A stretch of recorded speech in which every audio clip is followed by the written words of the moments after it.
Olá!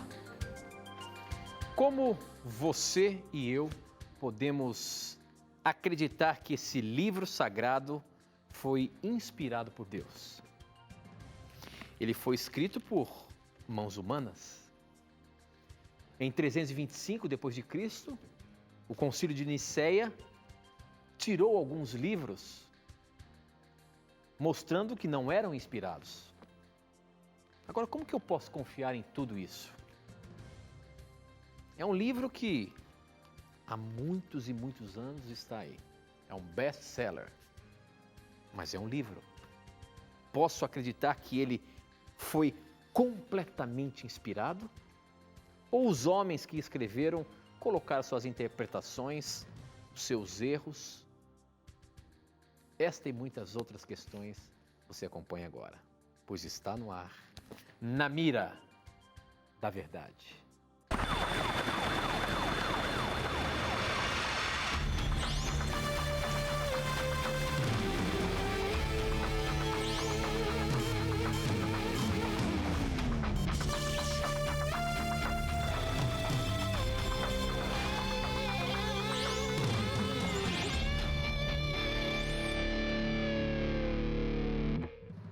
Alô, estamos começando mais um programa Na Mira da Verdade e a partir de agora já nos conectamos com o Brasil e o mundo através das ondas do rádio, da internet e da TV Novo Tempo, espalhada por todo o nosso país. Onde quer que você esteja, sinta-se abraçado. Você que está nos assistindo através das parabólicas em qualquer lugar do Brasil, um abraço carinhoso a você. Você que nos assiste através de uma operadora de TV por assinatura, muito obrigado pela sua audiência e a você, nosso ouvinte da Rádio Novo Tempo, que também está ligadinho, acompanhando simultaneamente o programa aqui da TV. E a você que pela internet nos vê, talvez você esteja em algum lugar desse nosso planeta acompanhando o nosso programa. Muito obrigado pelo carinho da sua audiência. E nesse programa você já sabe, são as suas perguntas que são respondidas baseadas na Palavra de Deus. Agora, quem está na mira é ele, professor Leandro Quadros, que tem que responder o que a palavra nos orienta. E aí, professor, está pronto para mais uma bateria de perguntas? Espero que sim, será uma satisfação, Tito, estudarmos a Bíblia com os nossos amigos. E quero mais uma vez agradecer ao nosso telespectador e ouvinte por sua companhia agradabilíssima, 2 vezes por semana aqui na TV Novo Tempo e também na Rádio Novo Tempo. Que Deus abençoe a você e obrigado mais uma vez pelas manifestações de carinho que recebemos diariamente através das nossas redes sociais. Deus abençoe a todos. Muito bem, professor. Bom, a pergunta que nós abrimos o programa de hoje é uma pergunta que chegou pelo nosso Facebook. Infelizmente, a gente não consegue decifrar o nome dele, porque está sei lá no que está escrito isso daqui, são termos que eu não consigo nem ler o que está aqui, mas eu vou colocar a pergunta dele na íntegra para a gente contextualizar e então formular a pergunta. Gostaria que me explicassem como eu posso acreditar que a Bíblia é um livro inspirado. Ela foi escrita cerca de 150 anos após a morte de Jesus, por pessoas que não tiveram contato com ele. E mesmo que tenhamos a ingenuidade de acreditar em uma intervenção divina, ainda não muda o fato de que o Concílio de Nicéia, livros foram rejeitados com a desculpa de que eram apócrifos, quando na verdade continham opiniões diferentes e apresentavam até mesmo uma infância conturbada de Jesus. Sem falar no Velho Testamento, onde os 10 mandamentos de Moisés nada mais são do que uma cópia do mitraísmo, muito mais antigo. E os livros de revelações, que teólogos sempre usam para tentar passar uma imagem épica da Bíblia, são apenas astrologias mascaradas e profecias autoconcretizáveis. A gente percebe aqui que o nosso telespectador, ele não consegue acreditar no livro sagrado. Professor Leandro Quadros, como que a Bíblia pode se defender dela mesma? Como que nós podemos apresentar de que realmente este livro foi inspirado por Deus? Agora, ele não foi escrito 150 anos depois da morte de Jesus. A gente sabe que o Pentateuco tinha muito antes. Como é que podemos ajudar aqui o nosso telespectador, professor? Vamos ajudar o nosso telespectador, ó, com base nas afirmações dele. O conselho que nós damos primeiramente para ele é o seguinte: para você acreditar que a Bíblia é de origem divina, você tem que estudá-la, né? E ao você estudá-la, seguindo as regras corretas de interpretação do texto bíblico, você vai perceber que este livro não é um livro comum. O problema é que muitos céticos falam mal da Bíblia sem a estudarem. Isso não é correto, muito menos do ponto de vista acadêmico, né? Para você discordar da Bíblia, você tem que estudá-la. Não basta apenas lê-la. Porque quando você lê um texto descontextualizadamente, desconsiderando o contexto interno, o contexto externo do texto, desconsiderando os aspectos culturais que envolveram aquele texto, você não está entendendo aquilo que a Bíblia quer transmitir. Então você está lendo, você não pode ler um livro como a Bíblia de qualquer jeito. Então muitos não creem na Bíblia, não estou me referindo a todos, mas a grande maioria não crê na Bíblia porque possui profunda ignorância em relação ao texto bíblico. Por exemplo, como que uma pessoa vai provar que a Bíblia foi escrita 150 anos depois de Cristo? Isso do ponto de vista acadêmico, teológico, isso é um absurdo, né? Nós sabemos, por exemplo, que dos evangelhos, do Novo Testamento, por exemplo, a distância entre a cópia do escrito e do original narra a distância de 25, 30, 40 anos dos acontecimentos. Outra coisa, dizer que pessoas escreveram 150 anos depois de Cristo, como isso? Temos manuscritos do Antigo Testamento datados de mais de 3.000 anos antes de Cristo. Outro detalhe, os livros do Novo Testamento, até o século I, já estava todo o Novo Testamento completo, né? Os evangelhos escritos 40, 50 anos depois da cruz, ou seja, um espaço de tempo muito curto, que se fossem feitas deturpações e grosseiramente a Bíblia fosse distorcida, com certeza teríamos registros históricos, arqueológicos sobre isso. Então é um ponto importante, querido irmão, você que fez essa pergunta, que você primeiramente abandone seus pressupostos errados. Então estude realmente aquilo que a arqueologia tem a dizer sobre a Bíblia, você vai perceber que muitas das informações que você apresentou para nós não têm cabimento. Outro detalhe, vou ler aqui algumas coisas da própria Bíblia para tentar você perceber, para tentar lhe ajudar a perceber que esse não é um livro comum.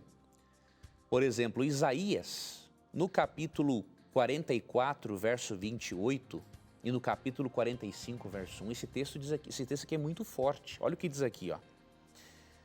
44, 28, que diz acerca de Ciro: ele é meu pastor e realizará tudo o que me agrada. Ele dirá acerca de Jerusalém: seja construída, e do templo: sejam lançados os seus alicerces. Capítulo 45, verso 1, assim diz o Senhor ao seu ungido, a Ciro, cuja mão direita eu seguro com firmeza, para subjugar as nações diante dele e arrancar a armadura de seus reis. Você pode estar se perguntando o que tem de especial nesse texto para falar que a Bíblia é um livro sobrenatural? Tem muito. Aqui, Isaías, mais de 600 anos antes de Cristo, falou do nome de Ciro antes de Ciro nascer, meu amigo. Como é que você me explica isso? Como que a Bíblia profetiza o nome de um grande dominador antes dele nascer?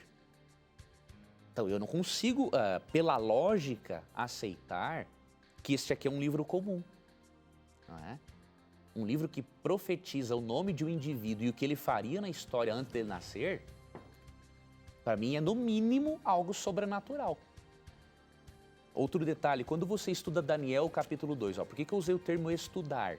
Porque para você crer na origem divina da Bíblia, tem que estudá-la.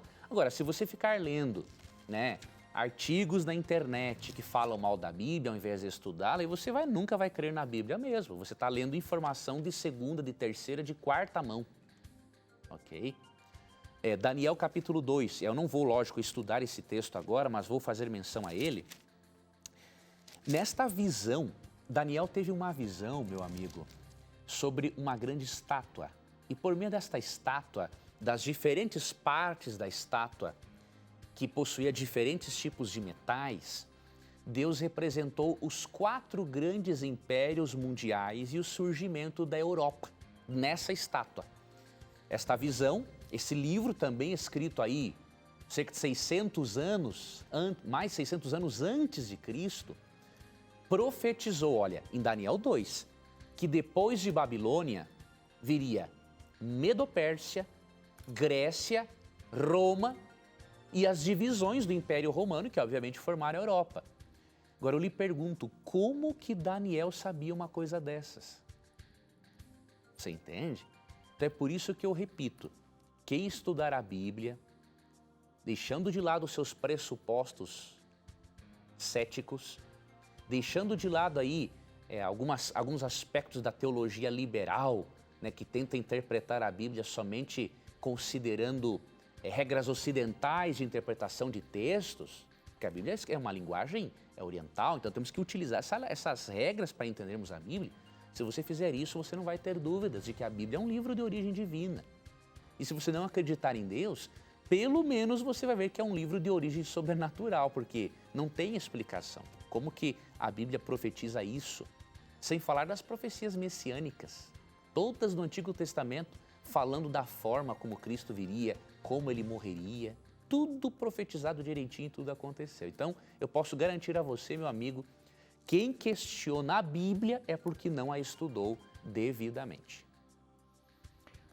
Muito bem, professor. Muito bem. Estamos apenas começando o nosso programa. Você tem ainda a chance de aprender muito mais aqui. Portanto, não sai daí não. Mande as suas perguntas para a gente. Para você participar do programa, você pode mandar sua pergunta por SMS. O número é 12 981510101. Você manda pra gente, a gente recebe aqui na hora. Ou então através das redes sociais, pelo Facebook, namiradaverdade.nt, pelo Twitter, @namiradaverdade e ainda no nosso blog, novotempo.com/namiradaverdade. Essa pergunta aqui, começamos a segunda pergunta do programa, é por SMS. Quem mandou foi o Sérgio Filho, ele é de São Paulo, ele pergunta o seguinte: eu vejo em alguns documentários que os cientistas descobriram que nasceu uma nova estrela.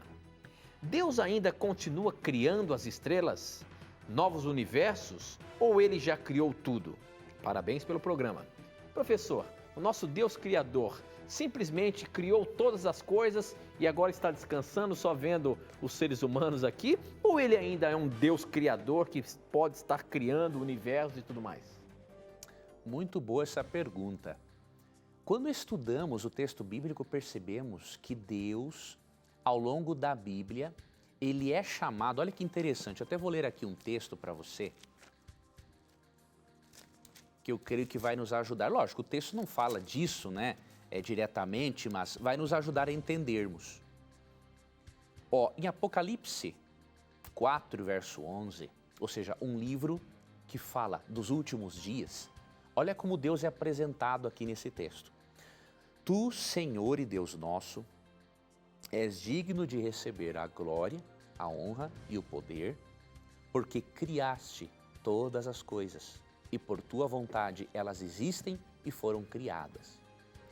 O que esse texto está fazendo? Ele apresenta Deus como ainda sendo o Criador, mesmo mencionando obras dele feitas no passado, né, as coisas criadas, mas Deus ainda possui o seu atributo, essa sua característica, né, intrínseca de Criador.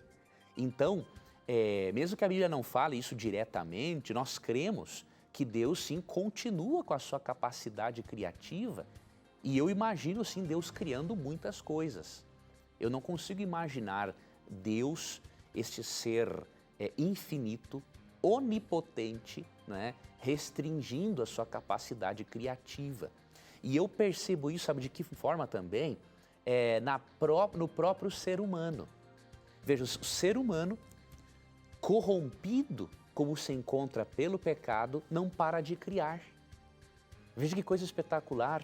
Deus dotou o ser humano e mesmo o ser humano corrompido pelo pecado, o ser humano não para de criar, não para de avançar na tecnologia, na medicina, na compreensão das coisas. Então, se o ser humano corrompido não para de criar, muito menos Deus, não é? Perfeito, responsável, a fonte de toda a sabedoria e de todo o conhecimento, né? Muito bem, professor. Próxima pergunta pelo Facebook. Quem mandou foi o Vitor Alberto e ele pergunta o seguinte: boa noite a todos. Sou católico de Minas Gerais. Professor, me tire uma dúvida. Os países, né? Atualmente impõem leis como união homoafetiva, união estável sem precisar de casamento. Outros são ditatoriais e têm leis como a pena de morte.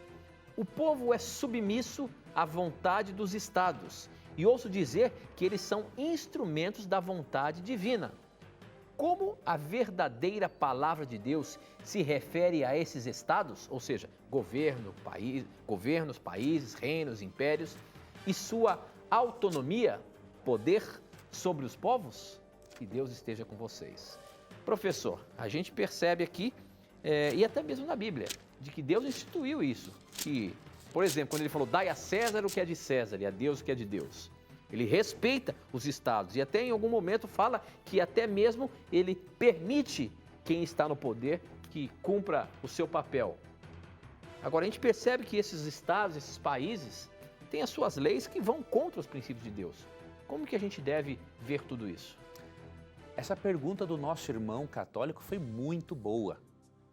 Primeiramente, meu irmão, vou ler dois textos para você. Romanos 13, 1 a 4 e Atos 5, 29. Romanos 13, 1 a 4 diz assim: todos devem sujeitar-se às autoridades governamentais, pois não há autoridade que não venha de Deus. As autoridades que existem foram por ele estabelecidas. Vou ler só até aqui, depois você pode ler até o verso 4. Veja, então, primeiramente, a Bíblia aconselha a respeitarmos e a nos sujeitarmos às autoridades. E no verso 4 fala até que a autoridade é a espada de Deus para castigar o transgressor. O que acontece? Há um momento em que Deus, obviamente, não quer que obedeçamos às autoridades. E aqui nós encontramos o equilíbrio na mensagem bíblica. Atos 5, 29. Quando autoridades locais pediram para Pedro e os demais apóstolos não falarem em Jesus, olha o que Pedro disse. É preciso obedecer a Deus antes do que aos homens. Aqui está o equilíbrio. Respeitamos as autoridades, devemos ser submissos a elas até o momento em que elas não nos levem a transgredir princípios bíblicos. Se um dia uma autoridade quiser nos levar a transgredir um princípio bíblico, vamos escolher entre Deus. Vamos escolher a Deus e não a autoridade. Deus deu. Deus criou as autoridades, sim, para reger a humanidade. Agora, Deus não dá liberdade para a autoridade pintar e bordar em nome de Deus. Quando uma autoridade erra e acha que tem o apoio de Deus, não tem direito de pedir submissão, não. Então nós obedecemos sim às autoridades e devemos fazê-lo sempre. Como Cristo ensinou e o Tito mencionou, dê a César o que é de César e a Deus o que é de Deus. Ou seja, não seja um sonegador também de impostos. Agora, a partir do momento que uma autoridade pedir que contradigamos princípios bíblicos, Deus está acima de todas as coisas. Muito bem, professor. Próxima pergunta chegou pelo Twitter. Quem mandou foi a Karen Prado. Você tem várias formas de participar do programa. Você pode mandar sua pergunta pelo nosso Twitter.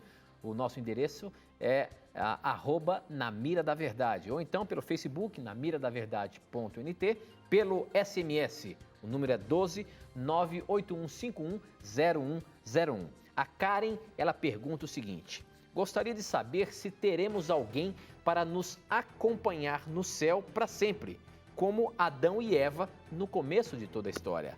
A gente sabe que Deus criou Adão e viu que ele não podia ficar só, ele tinha que ter uma ajudadora. Agora, lá no céu, na nova terra, nós vamos ter uma companheira? A Bíblia não nos dá muitas informações sobre isso, a Bíblia nos reservou um texto bíblico falando mais especificamente do assunto. E por isso, nós cremos que devemos aceitar o que o texto bíblico está ensinando, mas ao mesmo tempo não há como fazer teologia com base em apenas um verso bíblico. Então, eu vou ler esse texto e já lhe recomendar que vamos precisar realmente aguardar a eternidade para sabermos os detalhes de como serão os relacionamentos interpessoais. Agora, o que nós sabemos pelo texto de Mateus 22:30 é que Deus vai ampliar e muito o conceito que temos de família. Mateus, capítulo 22, verso 30 diz assim: Na ressurreição, as pessoas não se casam, nem são dadas em casamento, mas são como os anjos no céu. Aqui Cristo está nos indicando que a família da terra será uma só com a família do céu. Então há uma mudança aqui de conceito familiar. É óbvio que isso é bastante etéreo, diríamos assim, para nós que temos uma outra realidade familiar. Agora, nós não devemos nos preocuparmos com isso, né? Porque o mais importante é que o céu será um lugar, a eternidade com Deus será um lugar de tantas alegrias, de tantas bênçãos. O convívio familiar será uma coisa muito mais agradável do que nós podemos imaginar. Isso é o que mais importa, né? Agora, detalharmos sobre o assunto realmente não nos é possível até que Cristo volte e nos mostre pessoalmente a respeito. Muito bem, professor. Próxima pergunta, o Erinaldo de Oliveira, pelo Facebook, pergunta o seguinte. Ele está dizendo aqui, já pus várias vezes essa, mas vamos ver se hoje ela sai. Com certeza ela foi pescada, o Erinaldo. A pergunta dele é o seguinte, a morte, ela foi criada por Deus ou foi que nem o pecado, um mistério que surgiu? Boa pergunta, professor. A morte, como é que surgiu a morte? Foi Deus que instituiu a morte? Foi Deus que criou a morte do ser humano? Pergunta muito interessante. Eu vou começar aqui lendo um texto, vou ler dois textos. Há muito sobre o assunto, mas eu vou ler dois para a gente poder ajudar aqui o nosso telespectador. O primeiro deles é Gênesis, capítulo 2, versos 15 a 17. O Senhor Deus colocou o homem no jardim do Éden para cuidar dele e cultivá-lo. E o Senhor Deus ordenou ao homem: coma livremente de qualquer árvore do jardim, mas não coma da árvore do conhecimento do bem e do mal, porque no dia em que dela comer, certamente você morrerá. Então o que Deus mostra aqui? Que a morte viria como resultado do pecado, da desobediência. E por quê? Isaías 59, 2 explica que os nossos pecados causam separação entre nós e Deus. Então o que é a morte? É o afastar-se da fonte de vida que é Deus. E por isso Romanos 6, 23 diz assim: o salário do pecado é a morte. Então a morte realmente é uma consequência de nos afastarmos da fonte de vida que é Deus. Agora Romanos 6, 23 também tem uma promessa maravilhosa, né? Após falar o salário do pecado é a morte, o texto diz assim também: mas o dom gratuito de Deus é a vida eterna por meio de Jesus Cristo. Então faça de Cristo o seu Salvador e muito em breve o salário do pecado não fará mais parte da sua vida. Muito bem, professor. Eu queria agora, como sempre faço aqui no programa, mais uma vez oferecer para você a revista Verdades para o Tempo do Fim. Essa é uma revista que você vai ter aí na sua casa sem pagar nada. É um presente nosso para você. Não é apenas uma revista, é um curso bíblico, num formato de uma revista, que aí você pode levar para qualquer lugar. Você vai no ônibus estudando, você vai no metrô, você vai lê-la lá no momento de descanso do trabalho, na hora do almoço, enfim, aonde quer que você for, você pode levar a sua revista e estudar, aprender mais um pouco da Palavra de Deus para os dias que nós estamos vivendo, o tempo do fim. Para você ter essa revista aí na sua casa, sem pagar nada, é só acessar o nosso blog, novotempo.com/Na Mira da Verdade. Você vai ver a imagem dessa revista, você vai clicar lá e essa revista você vai ser direcionado para um campo onde você vai colocar os seus dados postais para que você possa recebê-la direitinho na sua casa, tá bom? Pensa agora mesmo, acesse lá o nosso blog, novotempo.com/Na Mira da Verdade. Mas vai agora vai lá, acesse, peça a sua revista, que daqui uns 10 dias você está recebendo em casa, tá bom? É um presente nosso para você. Muito bem, a próxima pergunta agora chegou pelo nosso blog. Quem mandou essa pergunta foi o Lucas, ele é de Matões, Maranhão, e ele pergunta o seguinte: os dias de Gênesis são literais ou eras? Como interpretar a narrativa bíblica da criação? Uma pergunta interessante, não é? Pois então nós temos que ir para o intervalo. Você não sai daí não, você vai ver a resposta desta pergunta biblicamente já depois do intervalo. Mas aproveite o intervalo, formule a sua pergunta, manda pra gente. Não sai daí não, a gente volta já.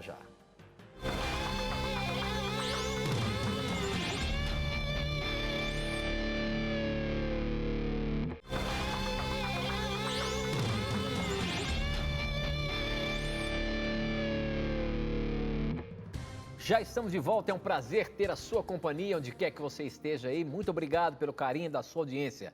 Se você está nos assistindo pela internet, talvez você esteja em alguma parte do mundo.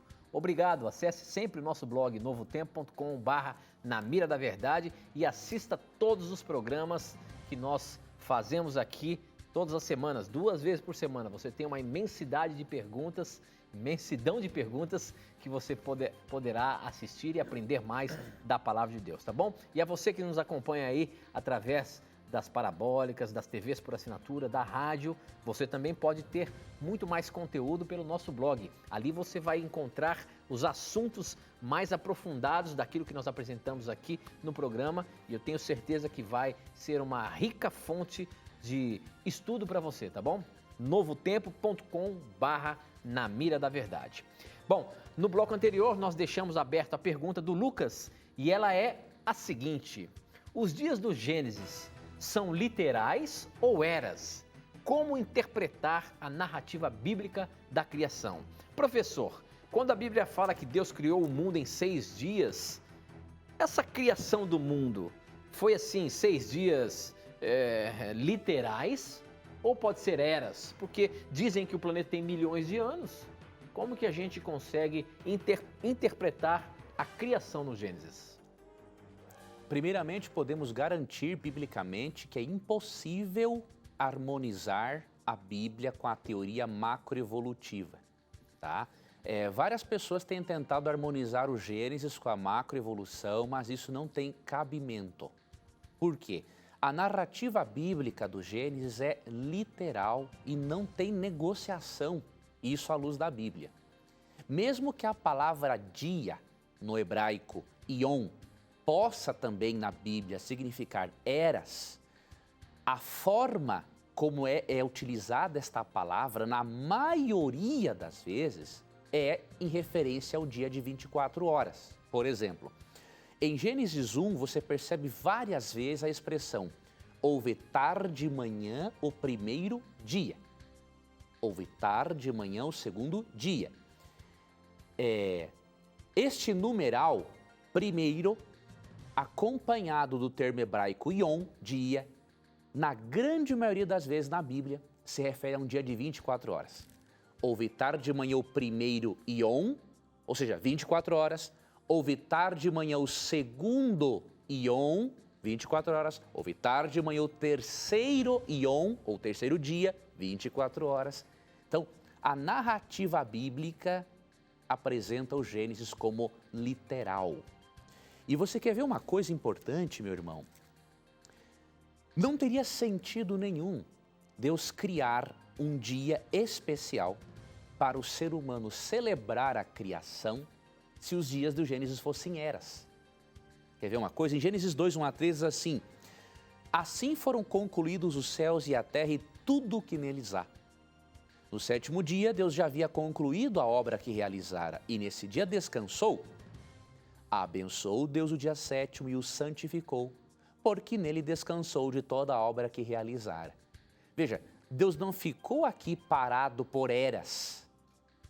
Ele estabeleceu o sétimo dia como um momento de 24 horas em que ele, na companhia do ser humano, ia ficar contemplando a criação de Deus.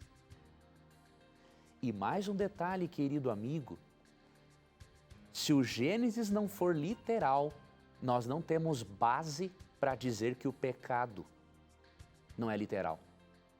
Porque se os 11 primeiros capítulos do Gênesis são simbólicos, então o pecado no capítulo 3 também é simbólico. E se o pecado é simbólico, não existe certo e errado. E se não existe pecado, por que um Salvador? Por que Jesus? Você percebeu que uma coisa é mais séria do que muitos cristãos imaginam? O cristão tem que aceitar da ciência aquilo que é correto, por exemplo, a microevolução. Sei que alguns preferem não usar esse termo, mas é o termo que para mim, como leigo, é mais fácil de entender. Microevolução ou pequenas mudanças dentro da mesma espécie, isso é científico, isso é bíblico, não tem problema algum. Agora, macroevolução, isso não tem fundamento, isso é uma teoria e não foi provado. Eu vou finalizar fazendo algo aqui que eu nunca tinha feito. Eu vou recomendar 3 livros de uma vez só, para você estudar corretamente a respeito da criação, a respeito do relato do Gênesis e a respeito das evidências científicas de que há um Criador. Eu vou indicar aqui rapidamente 3 livros para você. Esses 3 livros aqui são publicados pela editora Casa Publicadora Brasileira. Eu vou mostrar aqui rapidamente e vai aparecer aí na sua tela a forma de você conseguir esse material. O primeiro, Mistérios da Criação. Aqui, pesquisadores escreveram diversos capítulos, alguns capítulos, 14 capítulos, e entre esses capítulos, você percebe aqui, a Bíblia e a ciência estão em conflito. Você encontra aqui, como interpretar os primeiros capítulos do Gênesis. Então, coisas escritas por acadêmicos, coisa boa, numa linguagem boa de se entender. Então, este é o primeiro livro que eu lhe indico, Mistérios da Criação, Casa Publicadora Brasileira. O outro é escrito também por um acadêmico, o Dr. Ariel Roth, um paleontólogo, não é? A Ciência Descobre Deus, evidências de que o Criador existe. Material fino, bem pesquisado, e que você também pode adquirir para estudar sobre este assunto. E o terceiro e último livro, há outros na referida editora, é este aqui, Maravilhas da Criação, evidências de um projeto inteligente. Você vai ver neste livro, e nesses outros, mas especialmente também nesse, que tem que ter muito mais fé para acreditar na macroevolução do que para acreditar no criacionismo, né? Por quê? A macroevolução, o macroevolucionismo quer que nós acreditemos que o nada pode fazer alguma coisa. Eu não tenho fé suficiente. Eu admiro o macroevolucionista pelo tamanho da fé que ele possui. O nada faz com que alguma coisa exista. Eu vejo mais lógica em crer que alguém ou algo fez algo. Então, vá a fundo nessa questão e você vai ver que realmente o Gênesis tem que ser interpretado literalmente, até para que a sua fé tenha fundamento. Porque se o Gênesis é simbólico, a sua fé em Cristo e na existência do pecado não tem fundamento nenhum. Muito bem, professor, muito bem. Próxima pergunta pelo Facebook. Quem mandou foi a Joyce Dante. Ela diz o seguinte: gosto muito do programa de vocês e gostaria de saber por que, segundo o livro de 1 Coríntios 14, 34 e 35, as mulheres não podiam falar no culto. E hoje, as mulheres pregam. Obrigado pela atenção e espero que a minha pergunta possa ser escolhida na mira. Hoje a sua pergunta foi escolhida, Joyce. Como é que fica aí, professor? Em Coríntios, as mulheres eram proibidas de falar. Isso é válido também para os nossos dias hoje? Alguém está quebrando esse princípio aí, quando as mulheres falam em público nas igrejas? É muito importante quando estudamos o texto bíblico que interpretemos e que saibamos diferenciar um princípio de um costume cultural. Como fazemos isto? Tem uma forma. Princípios, Deus sempre dá de maneira universal. Vou te dar um exemplo. O mandamento bíblico para observar o sábado como memorial da criação. Ele é um princípio e não é um costume cultural, por quê? Você percebe que ele foi dado não apenas para o povo israelita. Você percebe, por exemplo, em Êxodo 28:11, que a linguagem utilizada para falar da importância do sábado é uma linguagem que remete à mente do ser humano para a criação, mostrando que todos temos uma origem comum, o Criador, e que por isso todos devemos celebrar a criação no sábado. Em Isaías 56:1-8, você percebe que o mandamento do sábado foi dado inclusive para os não israelitas, até para os pagãos que viessem a conhecer o Deus verdadeiro. Então, quando Deus dá algo universalmente falando, isso é um princípio. E isso se aplica a todas as épocas, a todos os lugares, até a segunda vinda de Cristo e pela eternidade, obviamente. Agora, costumes culturais, eles variam com o tempo e com a cultura. E eles não necessariamente se constituem princípios. Há um princípio por trás do costume cultural que é eterno. Agora, o costume cultural em si, não. E como nós sabemos que o fato de a mulher ficar calada na igreja, como falava Paulo, é uma questão cultural e não um princípio universal? Pelo seguinte, nós percebemos que Paulo dá essa orientação em 1 Coríntios 14:34 e em 1 Timóteo 2:10-11, para pessoas que viviam em uma sociedade, uma cultura grega. Para os gregos, uma mulher falar em público era desonroso. Muitos viam a mulher que falava em público até como uma prostituta. Então Paulo, para não entrar em choque com a cultura local, dá essa orientação. Agora, que isso não é um princípio de ordem universal, percebemos na própria Bíblia. Por exemplo, em Juízes capítulo 4, verso 4, olha o que diz esse texto. Débora, uma profetisa, mulher de Lapidote, liderava Israel naquela época. Veja, aqui nesta cultura, nos dias do Antigo Testamento, a mulher era também profetisa e juíza. Será que Paulo desconhecia esse texto? Óbvio que não. Paulo era a pessoa das mais familiarizadas com a Bíblia. Só que Paulo deu uma orientação dentro de um contexto cultural específico.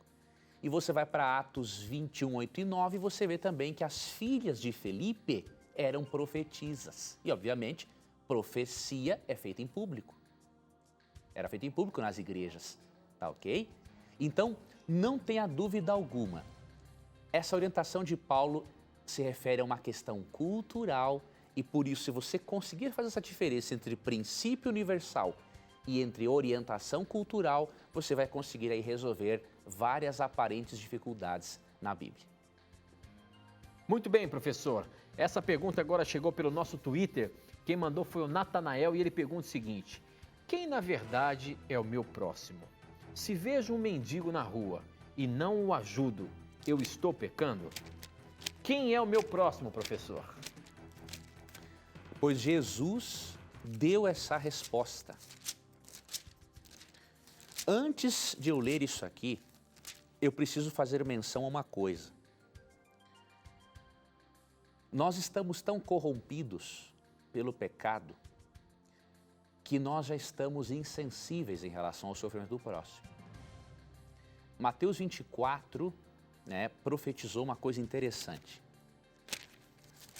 Aqui Mateus 24, no verso 12, Jesus disse assim: devido ao aumento da maldade, o amor de muitos esfriará. Então, infelizmente, o amor tem esfriado no coração da grande maioria de nós. E se nós não tivermos um íntimo relacionamento com Deus, com certeza nós vamos amar as pessoas de forma muito precária. Quando lemos a parábola do fariseu e o publicano, em Lucas capítulo 18, do verso 9 em diante, percebemos claramente quem é o nosso próximo. Aqui, eu não vou, lógico, ler toda a parábola agora, mas aqui Jesus explica o seguinte, ó, que, não é a parábola do fariseu e publicano, desculpe, eu interpretei errado aqui, ó, peraí. Deixa eu ver se a do fariseu e publicano é outra parábola. Não é esta, é uma outra parábola, amigos. Deixa eu só encontrar aqui. É uma parábola em que Cristo conta uma narrativa muito interessante. Mateus, deixa eu ver se é Mateus ou é Lucas. Bom, se eu não encontrar essa parábola agora não tem problema, eu encontro depois e posso dizer para você. Mas eu vou mencionar qual é a parábola. É uma parábola em que Cristo conta a história de um líder religioso, um levita, não é? Um samaritano e um sacerdote. Ele conta essa história. E aí o que acontece? Ambos passam por uma pessoa que foi assaltada, espancada. E aí o que acontece? Passa o sacerdote, que supostamente tinha uma grande comunhão com Deus, olha o indivíduo ali semi-morto e vai embora. Passa o levita, também um servo de Deus, olha o indivíduo e vai embora. Até que passa um samaritano, que era odiado pelos judeus, e ele, ao ver o próximo naquele estado de sofrimento, ele para, trata os ferimentos do indivíduo, leva-o a uma hospedaria, paga as despesas dele e ainda diz para o dono o seguinte: se este homem vier a gastar algo mais, eu pago quando voltar. E aí Cristo pergunta para o fariseu, não é? A quem ele contava essa parábola, ele pergunta o seguinte: quem é o próximo daquele homem? E aí o fariseu se tocou, aquele que usou de bondade para com ele. E aí Cristo encerra dizendo o seguinte: vai tu e faz o mesmo. Lucas 10. Lucas 10, Tito, muito obrigado. Eu estava aqui em Lucas, né, 12, 13, 14, 15, não achei o texto, né? Lucas 16, Lucas 10, obrigado, Tito. Então, realmente, meu irmão, se nós permitirmos que o amor de Deus, do Espírito Santo, de acordo com Romanos 5,5, seja derramado no nosso coração, nós vamos sim dar mais atenção aos mendigos na rua. Nós estamos aí devendo muito para Deus em relação a isso. Muito bem, professor, muito bom. A próxima pergunta, ela é bem genérica, mas eu quero ver, professor, como é que você vai dar a resposta aí, quero ver como é que você sai. O nome dele é Gideon, ele é também de Minas Gerais e ele gostaria de saber mais sobre Ellen White. Então, já que ele falou assim, queria saber mais sobre Ellen White, é porque ele tem acompanhado a TV Novo Tempo e tem ouvido falar aqui no programa Na Mira da Verdade, em outros programas, sobre a escritora Ellen White. E muitos conhecem Ellen White como a profetisa da Igreja Adventista do Sétimo Dia. Eu queria que você desse, assim, uma resenha da senhora Claro. Ellen White. Quem é essa personalidade relacionada à religião adventista do Sétimo Dia? Muito boa pergunta, vamos ajudar ao nosso amigo. Antes de dar essa breve resenha, você vai perceber, querido irmão e querida irmã, muita bobagem escrita sobre Ellen White, tanto em livros religiosos quanto na internet, né, em sites cristãos. E, obviamente, isso é fruto da ignorância dos seus autores que não conhecem profundamente sobre aquilo que escrevem. Então, eu recomendo a melhor forma de você avaliar se a mensagem que Ellen White escreveu era de Deus ou não é lendo os livros dela. Algumas pessoas pegam simplesmente textos isolados ou aquilo que outros autores disseram e acabam aí propagando ainda mais a mentira, né? Então, leia os livros dela. Vou te dar um exemplo. O livro O Caminho a Cristo. Este livro vai mostrar para você o quanto esta autora adventista exaltava a pessoa de Jesus. Então é fundamental a leitura deste livro. Ellen White foi uma cristã de origem metodista que foi uma das cofundadoras do Adventismo. E nós cremos que quando ela tinha seus 17 anos, ela recebeu de Deus o dom profético. E ela recebeu cerca de 2.000 sonhos e visões que a levaram a escrever aproximadamente 100.000 páginas à mão.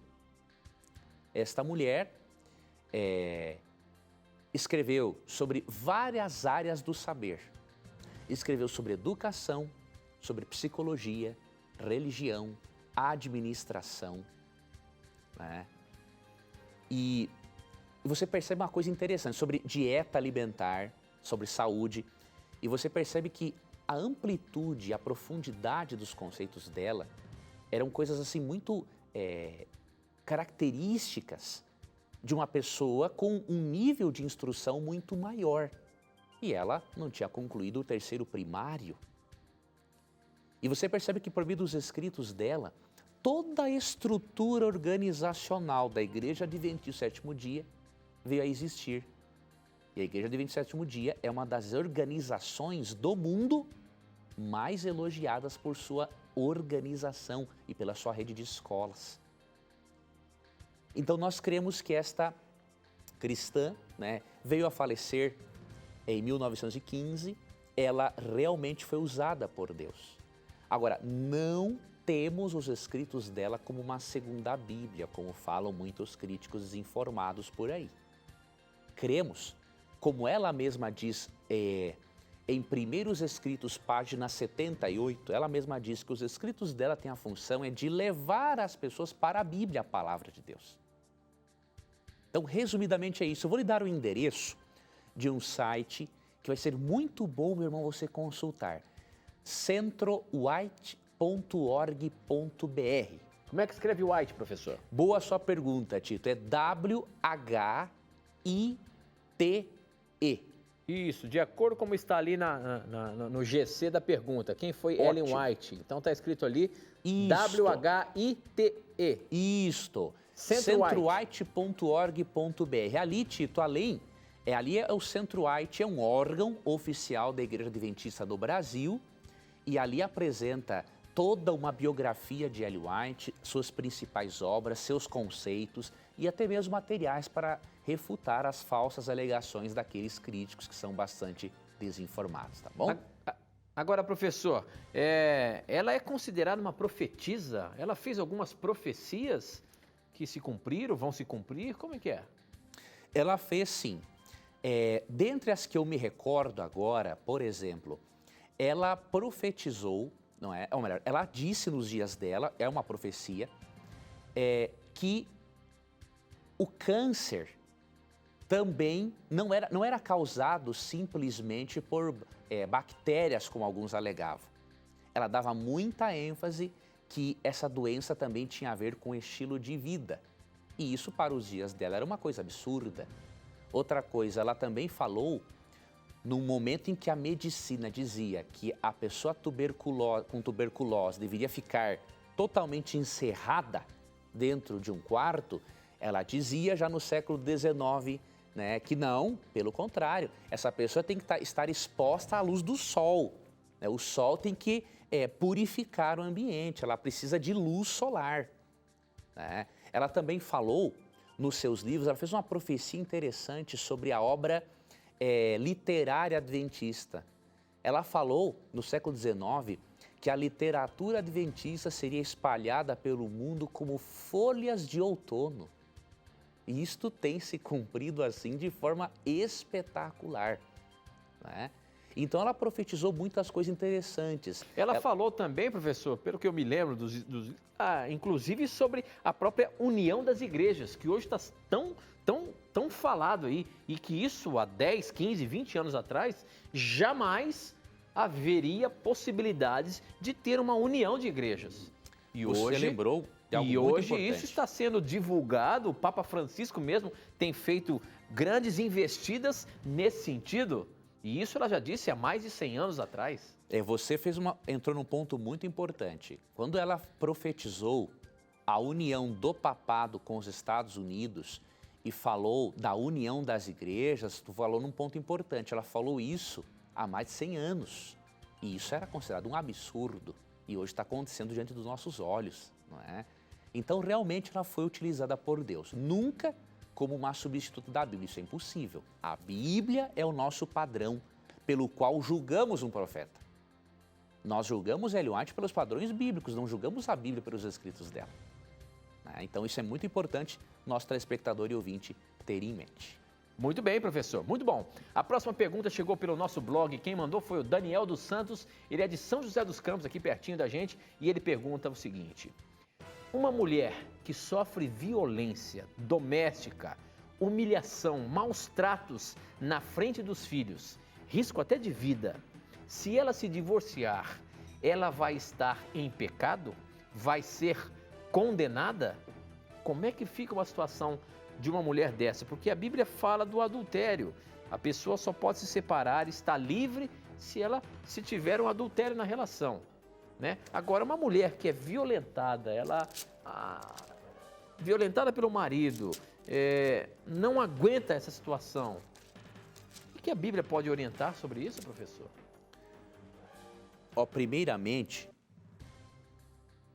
Primeira coisa que você tem que fazer, minha irmã, é parar de tolerar esse tipo de abuso. 1 Coríntios 6, 19 e 20 diz que o corpo humano é considerado sagrado para Deus. Ele é chamado de o templo do Espírito Santo, ou seja, lugar onde a terceira pessoa da divindade quer habitar. Então, toda vez que uma mulher tolera abusos físicos e emocionais por parte de um marido, a mulher está pecando nesse sentido. Então, primeiro ponto, você tem que denunciar.